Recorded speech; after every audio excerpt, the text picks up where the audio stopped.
we need to concentrate on faith, the repentance, baptism.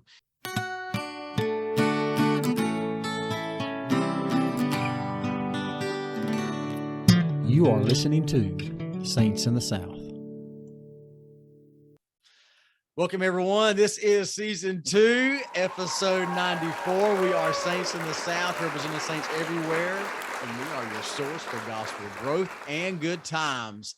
Whether you're watching on YouTube or listening on your favorite podcast platform, go ahead and hit that subscribe button. Don't forget to follow us on Facebook, Instagram, and Twitter, all at Saints in the South. And you can check out our website, saintsinthesouth.com, where you can leave us some reviews and ratings. And yes, your eyes are not deceiving you. We do have Uncle really Andrew here. back in the house. He's really here. That's right. We finally Good kidnapped to be him. back. Good to be back. Brought him back over here. A little wiser, Yeah, a little wiser. I a like little that. heavier, a little grayer. That new job's been good to you. Nah, seriously though, yeah. There's actually been people asking where Uncle Andrew's been. Yep. So I got lost on those dirt roads again. yeah, back to dirt road. Right. Been looking for a sock. It's kind of like Joseph Smith getting out of Liberty here. You're back. You're back with the Saints. Yep, very good. Well, hey, so this week we are in section 124, and the title is "A House Unto My Name." And to kind of bring back some tradition, we'll go ahead and let Uncle Andrew give us some background and some historical setting, and then kick this thing off. I got chills. Got chills. So we know Joseph escaped Liberty, Right. and he, because of Missouri, the order, all Mormons had to leave. They had to get on out of Missouri. So they ended up in Nauvoo, but there was that little safe haven, that little safe, cool little place that we don't talk much about, but means so much. Even President Hinckley, when he dedicated the Naboo Temple, he even mentioned it during that day. But anyways, Quincy, Illinois.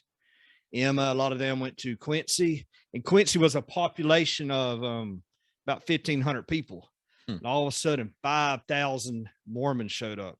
You got to remember, Mormons were not popular during this time. Yeah, right. You know what I mean? And they had to have heard something about it. They weren't Oh, very for far sure. away. So they probably knew some of the, I'm sure maybe some of the rumors or things that were kind of, yeah.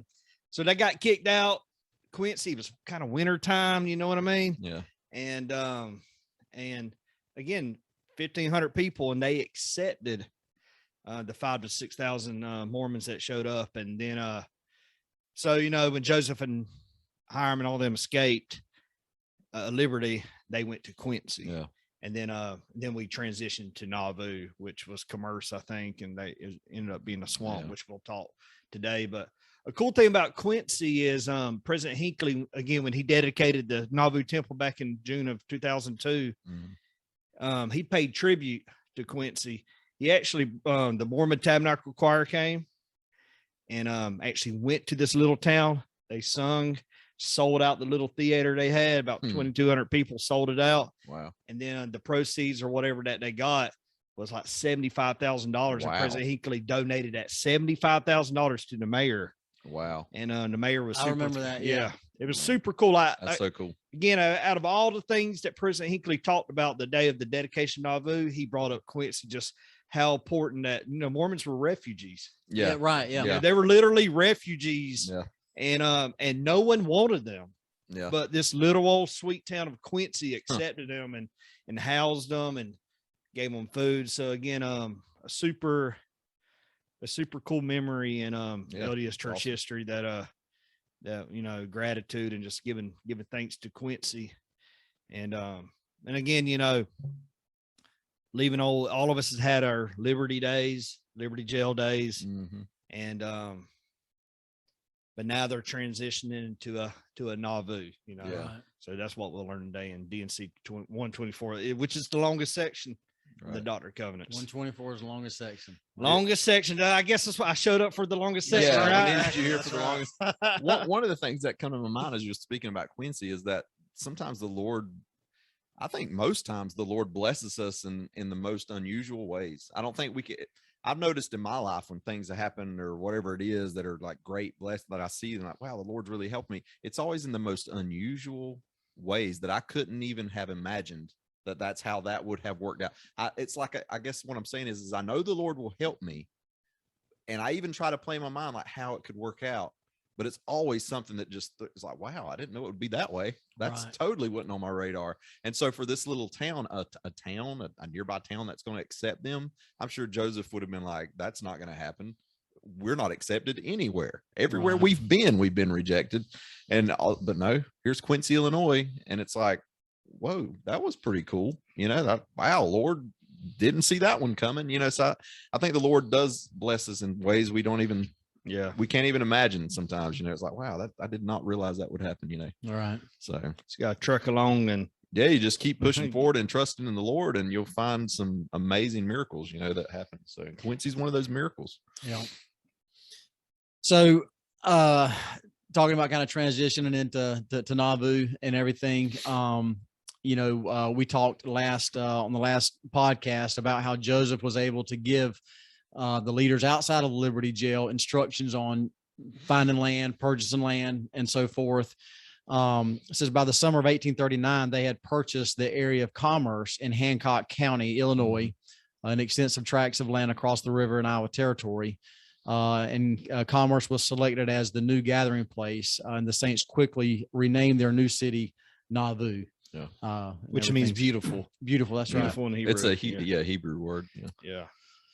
And it was and that's an interesting name because it was really a swampy area, right? Yeah, that's part of why they got it so cheap. It was an Okefenokee. Yeah, exactly. It was an Okefenokee. That's right. That's right. Okefenokee swamp. And Andrew likes to talk about. So I actually live out here on some low land, right? And I've got a swamp right out back. Matter of fact, my wife didn't believe me one day soon after we moved out here, and I said, she's like, where are the kids? I said, they're down there playing near the swamp. And so she always thought just got like a little creek or something, She went down there one day. She's like, it's a swamp down here. What do you mean our kids are out here playing and stuff? So out here riding alligators. That's right. But I've actually installed some trenching system and stuff that helps the water drain off really good. And so Andrew always brings up Nauvoo. Yeah, man. I mean, gorgeous place now, man. Yeah, it looks good out here. Yeah, I'm gonna rename this place Nauvoo. Yeah. Nauvoo too. Nauvoo too. Nav too. Yeah. So Nauvoo's again, we got super confident Joseph now. We got to remember, back when he was, with the translation of the Book of Mormon, Harmony, he was learning to be a prophet, going through some trials and obstacles, liberty. I mean, he pushed through that. Right. Yeah, he's been solidified as a. I mean, if he hadn't before, he's been forged into a jam up, ready to go. Yeah, he's been prepared. Nothing can stand in our way. Yeah, I mean, whether he dies or I'm not saying he thinks he's invincible now, but what I'm getting to is he knows this is going forward. Right.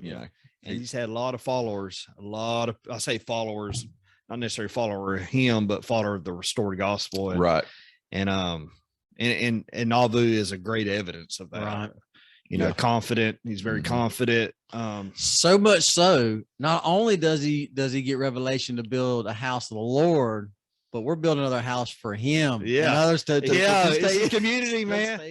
I thought that was interesting. Yeah. Kind of funny that, we're going to build the house of the Lord, but we're also, which is actually, I mean, the intent of the other house. What was the name of what they call it? Nauvoo house. Yeah. The Nauvoo house. It was for travelers to be able to come in. Yeah. Travelers would come and, yeah. So yeah. And cool side note, Brigham Young also created another type house like that in Salt Lake City way later. That's right. Yes, right. He created a place where people could come and be entertained and stay, and it's a smart move. You look at it and go, well, why would they do this?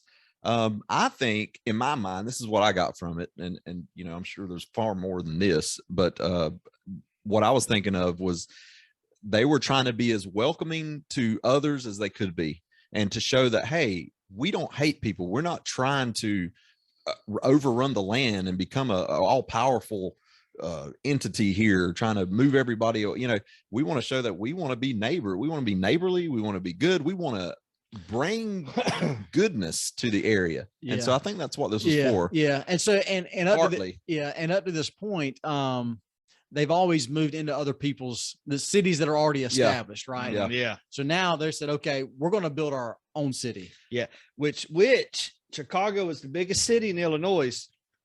And when Nauvoo started kicking up, it was number 2 and was starting. People were So it was going to worried. surpass it. Yeah, people was like, dang, Probably on would have. Nauvoo, Probably would have surpassed it if it hadn't been at the time. Yeah, if and it hadn't been for and out of all the historical sites, if you go to Palmyra, Kirtland, Harmony, Nauvoo, that's by far the biggest.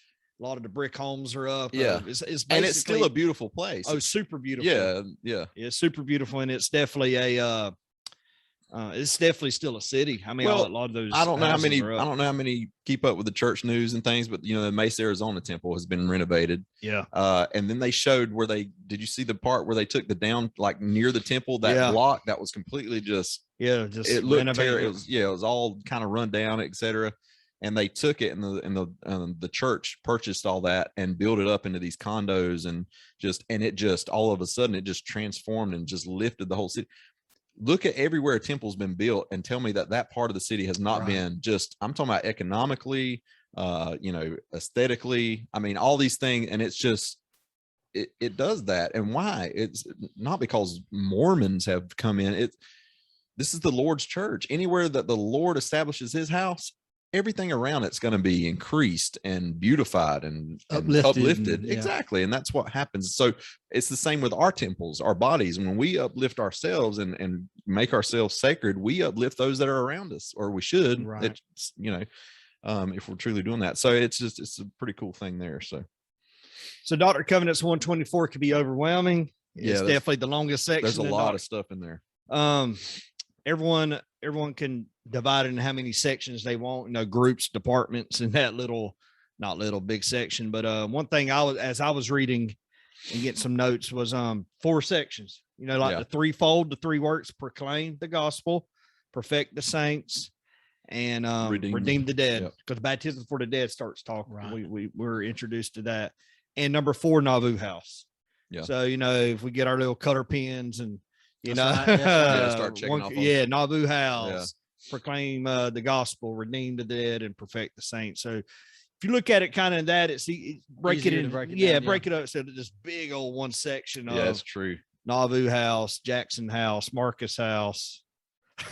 The podcast house, the Georgia room. What's it called now? It's still Georgia room. What? I don't know. I mean, I know Georgia Lounge now.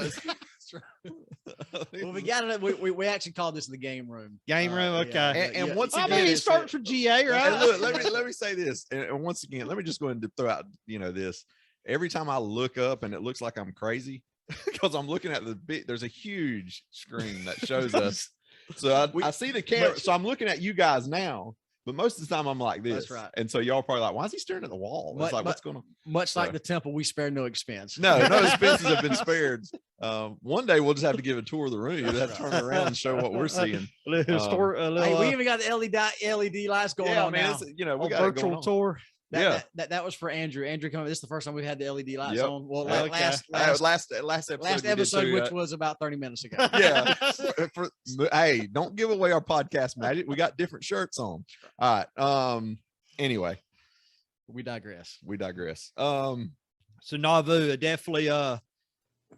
As you mentioned, they in the past they went into other towns of populated people. In Nauvoo, they built up, and to begin with.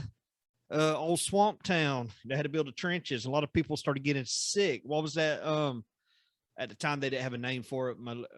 What's it called? Not malaria. Malaria. Yeah, malaria. Yeah, I'm not sure. Yeah. And Joseph one day he was sick and basically got the green light to go heal. I don't know if y'all have heard the story. Go heal the people. And he gets up and starts healing people. Wow. In the past, you've probably seen some church videos of him, healing that. That's where it was at. Yeah, while he's sick. He's sick. Yeah. People started getting better and better and better. And it was actually really cool because the work of the Lord had to hurry up and get. I was fixing to say that's the word I was looking for, urgency. There was a sense of urgency when they got to Nauvoo. Yeah. And the urgency was this: get that temple built because I need to get these ordinances done. Now we had Kirtland. Yeah. Kirtland Temple was built, but that temple was built for very specific reasons. So the Lord could show up there, Yeah, and basically, restore keys. and restore keys. That's Exactly. basically what that was Yeah. for. Moses, Elijah. So now we've got Nauvoo, which is Yeah. where they want to do endowments for the people. The Lord had to get these endowments done yeah. for these people, empower them, give them what they need to basically make the trek out west, yeah, right? Well, that and just be ready for anything. I mean, to have that power that they need. But and so there is a sense of urgency. We see that today in the church. President Nelson's even said that the church is moving forward even more and more rapidly every day. And so there's more urgency to get everything prepared for what's coming. Whatever, the second coming of the Lord obviously is the main thing. But so there was a sense of urgency there, as you were saying, to get this temple built and let's go, let's move, And so you talking about getting everybody healed from malaria and stuff. We don't have time for that almost is what it probably felt like. It's like, hey, we can't have time. We just get out there and heal everybody. Let's go. Let's get moved. We need to get building and get going. So tons of stories, tons of accounts of Miracles. it happening, miracles. It was again, I'm a believer. I'm a strong believer of faith. We don't concentrate so much on this is my personal opinion. My personal opinion. We concentrate. I feel like that as a whole, as a community, as children of God, right. we need to concentrate on faith, the repentance, baptism. If we again, there's so many accounts in church history of miracles. Oh yeah, blessings, and yes, we talk about them. But I mean, so years ago, I used to think, why ain't there books of so and so getting blessed and all the time? But I don't know what I'm trying to say. Basically, well, they're sacred. They're sacred, yeah. Sacred. But I think also getting back, I think this is what I feel. Yeah. I see that you're saying is that the testimonies and everything isn't built off of those individual miracles and everything that are for sure. Although they can be faith promoting. Yeah, it does. That's not going to secure your foundation in Christ and your faith in Christ and everything. Yeah. Thank you. So that's what I was. Again, you can get two people. We get a Jackson and a Marcus knowing the same. Yeah. Having the same experiences or same moments. When I say same moments, seeing the same thing, knowing the same church history facts, reading section 124, but it's not a determinant if it's true to you or not. It's up to you to choose to believe or not. No, a glass is either half empty or half full. You determine which one it is. Yeah, exactly. So makes sense. Yeah. So depending on what day it is. yeah. What's going on? What situation? Yeah, what situation am I in? But yeah, I mean that's like Liberty Jail. That glass is half empty. that glass half empty for me. Yeah, that one would be Quincy, maybe half full. So. Nauvoo, fill it up. Overflowing. But again, the reason I bring all that up because I'm like, why ain't there? Why don't we talk more? Why is it about the healings? And it is mentioned, but. What's that book you got there? Show that book in case somebody wants to. So it's Quincy, Illinois. The Quincy Miracle. Yeah, the Quincy Miracle, Rescue Never to Be Forgotten. Who's that written by? Or does it say? It's is it just sort of a compilation, probably. Yeah, a lot of people. Susan Easton Black. I tell you, someone that a lot of people probably know is Glenn Rawson off the history of the Saints. Okay, but that's a super cool. I cool didn't know book. That book was even. Yeah, super Quincy, Illinois, a rescue mission, and again, this was the transition of Missouri to Nauvoo, and again, super cool, super cool, just super cool, man. What's up? Cool. What do you want me to say? It's Quincy. It's super cool. That's I like it. Pick it up today. Yeah. So go ahead. So in Nauvoo again, baptism for the dead gets introduced. Yeah. So right? this is the if I'm reading this, I'm like, okay, so that was just kind of like out of nowhere, right? So I mean, he start talking about you can't do baptisms. You can do baptisms for the dead, outside of the temple until we get this thing built. Yeah, and it's the very first mention that we've ever seen of baptisms for the dead, right? Yeah, he gave a funeral talk, Seymour Brunson, and he was giving a sermon, and that's when it was introduced. Right. Okay. And they went and did some outside the temple. Did it? in the Mississippi River. That's right. Which where is they right did there 'em. by the Nauvoo. That's where they did them. And the thing is, the Lord. So there's some weird. As I read this, there was some. I actually couldn't. I was not getting what they were saying. Like in verse 32, it says, "If you do not these things at the end of the appointment, ye shall be rejected as a church with your dead, saith the Lord," saying that they won't be accepted or they will be accepted, and all these things about baptism. I was thinking, what is he talking about? But he's talking about when they were doing the baptisms for the dead in the Mississippi River. In other words, do them in the river, it's fine. But as soon as that temple's built, that's it. That's right. You do it in the temple only. Right. So you know what I'm saying. So that's what he was saying. That's right. It makes sense. That makes sense now. Yeah. I see what you're saying. Urgency, like you said, he was, let's hurry up and get this done. That shows the importance of baptism for the dead. It shows the importance of temple work for our deceased. Yeah. The Lord was willing to say, hey, that's what happened at the end of that funeral for who you said Seymour Brunson. In the talk that Joseph Smith gave at his funeral, he mentioned that about baptism for the dead. Well, it was almost immediately after that funeral that people started going out and basically, let's start baptizing for our deceased. That's right. My grandpa, he died last year. Let's go baptize him. That's exactly what. And another little side note, a lot of people may or may not know, is that women could be baptized for men could be baptized for women. So it was little. It was just disorganized. I'll be honest. It's a free for all. It was a little. I mean, they got happy. But the cool thing is the Lord said He accepted it. He accepted all of that. Everything was done by the priesthood. Obviously, it wasn't done by the priesthood or anything. But it was just what I'm getting to is, it was a line upon a lady could be baptized for her deceased father. Yeah, it was line upon line, precept upon precept. Right. They got happy quick.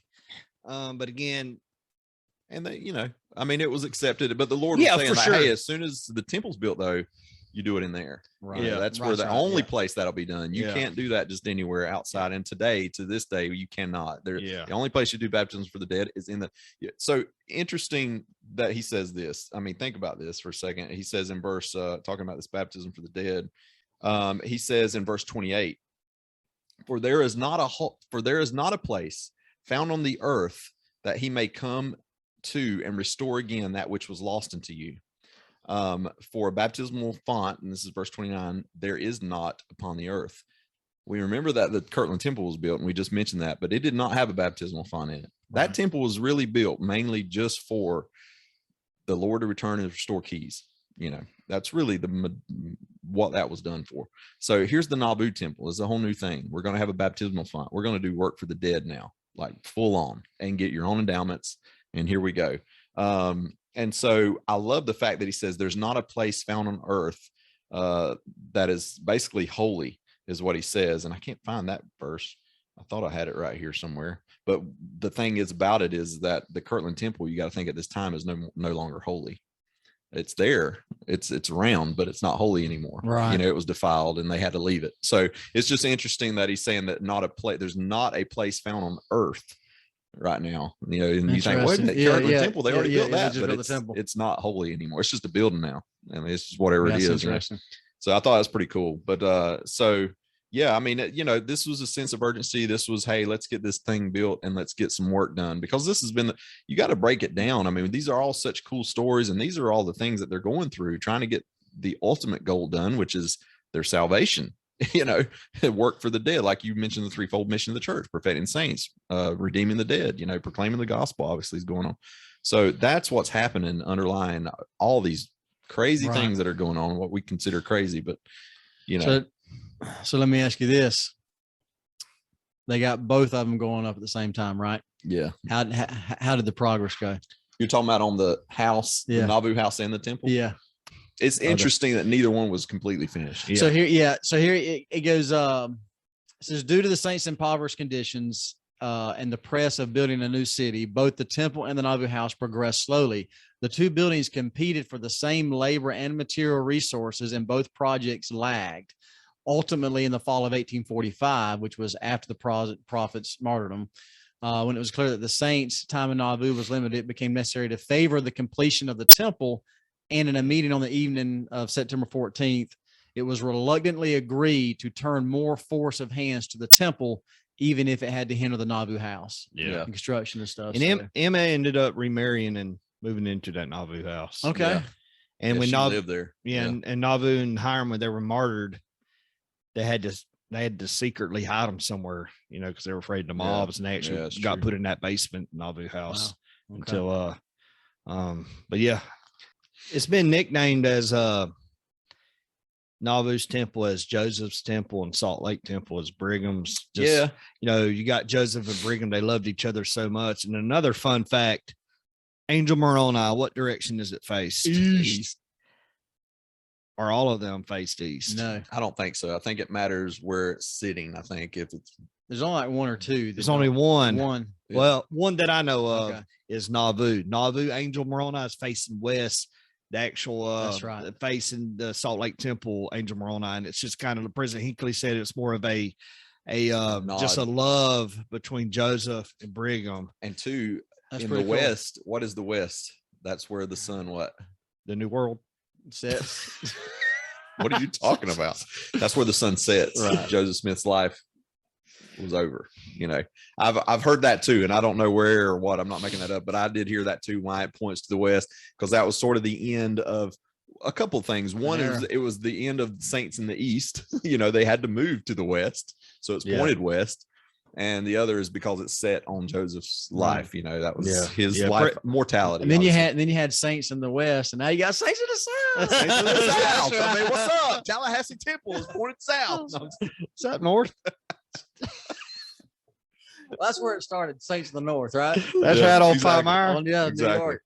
Now We it's got it all over. covered. Yeah, all around the world now. All right, hey, But we're, that whole thing with the Moroni point west, I don't know that that's doctrine. I'm just saying that's things that I've heard, things it could symbolize and things. But President Hinckley did say Yeah. what he did say at the Right. dedication, or at that time period he was there in Nauvoo. sort He of a did nod. say, he said it was and that was and to clarify, obviously the original Naboo Temple didn't have a Moroni on Yeah, it top. did. Yes. but it was different. Yeah, it did. Oh yeah, because it was the kind that looks like it's flying. Yeah. I mean, like Yeah. I know what you're talking about. Yeah, that's Yeah. right. Okay. Yeah, it did. And so did it face west at that time? That I'm not sure. So that's what I'm wondering. that I don't know, but I do know President Hinckley probably said, not. I would say no. I don't know. I don't think so. It would have been the first temple with a Moroni on top, right? I think. I would or think the, so. the angel, or whatever. I know President Hinckley said, I do know the reason this one painted. Actually, if I remember right, it was the only one that did pointed west, all Right. point east, Right. and it was just kind of, Yeah, you know. I like that. That's cool. That's cool. Yeah, that's pretty neat. Real quick on Nauvoo. Yeah. There's a lot we could go into Nauvoo, but they were wanting to make friends. That's part of the reason why they did a Nauvoo house. Part of the reason why they did. A lot of them were Masons. They had a Mason house, Masonic lodge.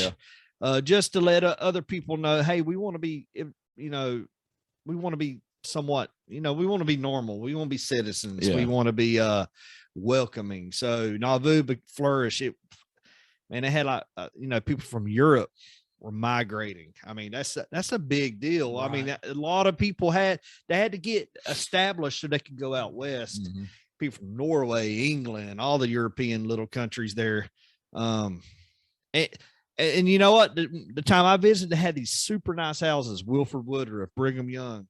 But you know what? Most of the time, these guys were in England preaching. Yeah, they were. They were preaching. Yeah. So they didn't live because I was thinking, man, these are pretty nice houses. Yeah. But you start to, learn, well, they didn't, Yeah, they they didn't were really working. spend much They time were- there. They were But their working families they were were out. there. Their families for were sure, still taken there. care of. They Yeah. were, and Yeah. but Nauvoo had to get established. It was just super cool, welcoming, nice town. And again, it was getting fast growing. They were kind of setting it up. This is how because in the beginning of the section, in that Revelation, the point is made about, talking about, he actually specifically calls out the governor, Mhm. right? Saying that basically you'll allow us to flourish and to build, Yeah. as we should. He calls out the president-elect at the time. Yeah, yeah. In there, which Yeah, he is does. fun fact. Who was the president-elect? I looked it up. John Tyler. Yeah. Okay. Don't mean anything, but yeah, John Tyler. So I do know during that time, a vice president or maybe president, who's the one after it, made a visit to Nauvoo and stayed in the. There's so many houses. Nauvoo house. I think there was a mansion. Right. Yeah. anyway, they stayed like overnight. Okay. Joseph Smith welcomed them. And Right. I can't remember. We'll have to. I like the fact just quickly, I think we need to mention that how he talks about some of these guys. He talks about Hiram. He makes Hiram a patriarch, obviously. About John Bennett, John C. Bennett, which was also so what I like about this, he names several, and people can go in and read them. We don't have to read all of them, but what I like about it is that the Lord calls out their names and then says why he loves them or how much he loves them because of such and right. such. Yeah, that's right. For Hiram Smith, it was integrity. His integrity was like, I love him for his integrity. In other words, he's always doing the right thing no matter what the situation. He was always that way, and so the Lord loved him for that. But it just made me realize that we're all individuals, right? The Lord, we look at this sometimes. It's easy to look at these things as a big collective.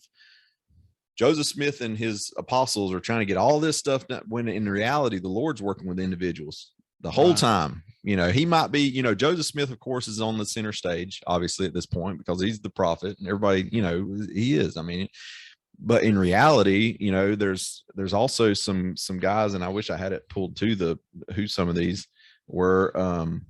So you got Hiram, you got John C. Bennett, Lyman White. So who talks about him? Very much. Which I like how he gives when he's speaking of Lyman White, verse 19, it says that when he shall finish his work, I may receive him unto myself, even as I did my servant David Patton. Yeah, he shouts out, a little shout out, David Patton. That's man, right. He was the man. Oh my goodness. That's right.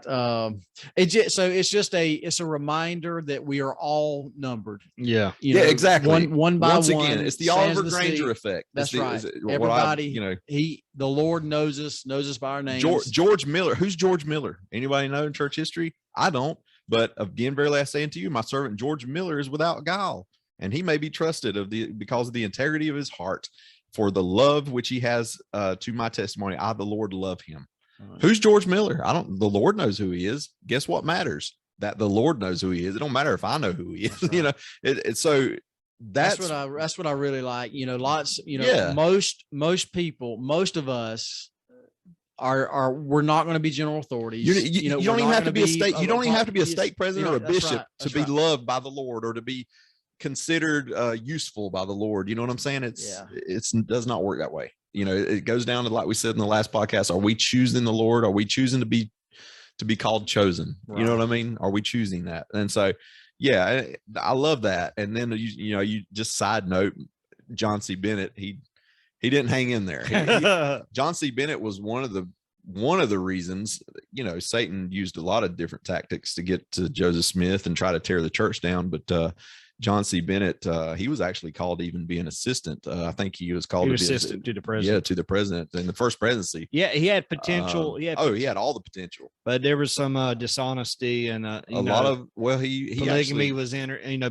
Polygamy started becoming a something that was happening. And see, John C. Bennett turned it into a, what did he call it?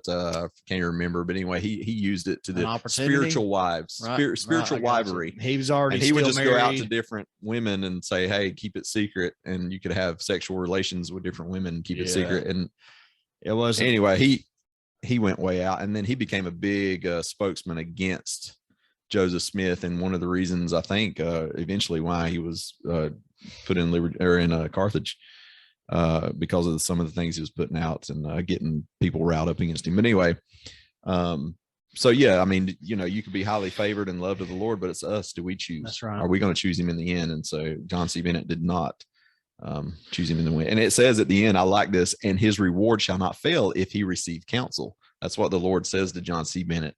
And so he did not hang in there. So he did not get that blessing.